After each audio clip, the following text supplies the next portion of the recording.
Et si une petite glande en forme de papillon, juste là, au creux du cou, était en fait le grand chef d'orchestre de notre énergie, de notre humeur et même de notre poids? Aujourd'hui, on va s'intéresser de près à la thyroïde, cette actrice si essentielle et pourtant si souvent méconnue de notre bien-être. Alors, voilà à quoi elle ressemble. On peut vraiment l'imaginer, ce petit papillon délicatement posé à la base du cou. Et sa position, ce n'est pas du tout un hasard. C'est l'endroit parfait pour qu'elle puisse diffuser ses précieuses hormones absolument partout dans le corps et influencer en fait chaque cellule de notre organisme. Voici notre programme du jour. D'abord, on va voir son rôle de super régulateur. Ensuite, on explorera ce qui se passe quand ça déraille, trop vite ou trop lentement. On verra aussi son importance capitale pendant la grossesse, puis on démystifiera les fameux nodules et le cancer. Et pour finir, on parlera des solutions pour retrouver l'équilibre. Allez, on plonge au cœur de la machine. Comment est-ce qu'un si petit organe peut avoir un impact aussi énorme sur tout le corps? La réponse, vous allez voir, est assez fascinante. Alors en fait, tout part du cerveau.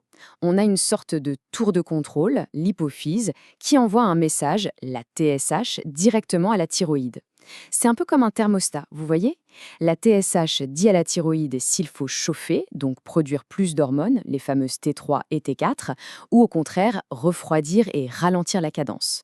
C'est ce dialogue permanent qui fait que notre métabolisme fonctionne pile comme il faut. Bon, mais parfois, cette belle mécanique s'enraye. La thyroïde se met à travailler soit beaucoup trop, soit au contraire pas assez.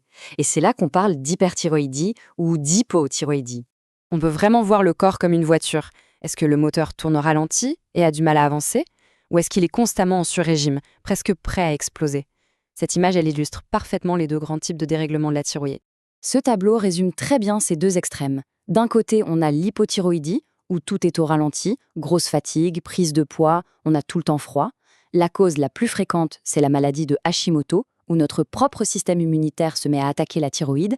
Et de l'autre côté, c'est l'hyperthyroïdie, qui accélère tout, perte de poids, palpitations, anxiété. Ça, c'est souvent lié à la maladie de Basedow. Bref, deux faces d'une même pièce, mais avec des impacts totalement opposés.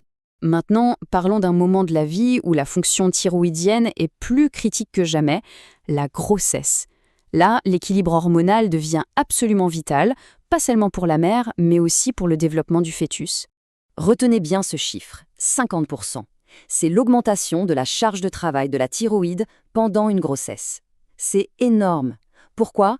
Parce que durant les premiers mois, le fœtus dépend à 100% des hormones de sa mère, notamment pour construire son propre cerveau.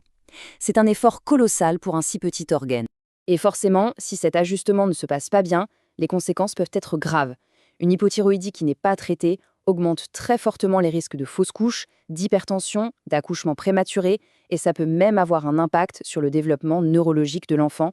C'est vraiment pour ça qu'un suivi est primordial. Bon, abordons un sujet qui inquiète souvent, la découverte d'une boule ou d'un nodule dans le cou.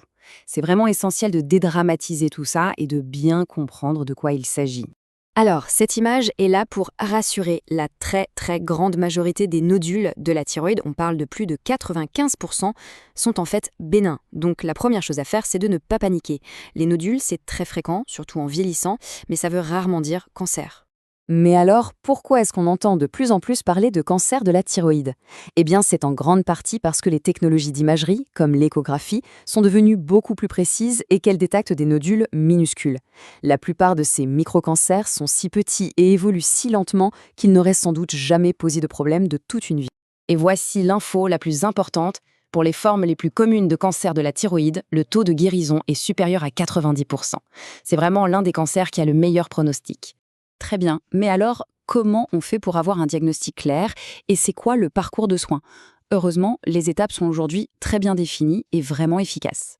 Tout commence de manière assez simple, par une palpation du cou et une prise de sang pour mesurer cette fameuse TSH. Si c'est nécessaire, une échographie va permettre de voir plus en détail à quoi ressemblent les nodules. Et c'est seulement si un nodule a l'air un peu suspect qu'on fait une cytoponction, c'est-à-dire qu'on prélève quelques cellules pour les analyser. C'est un processus vraiment logique et progressif.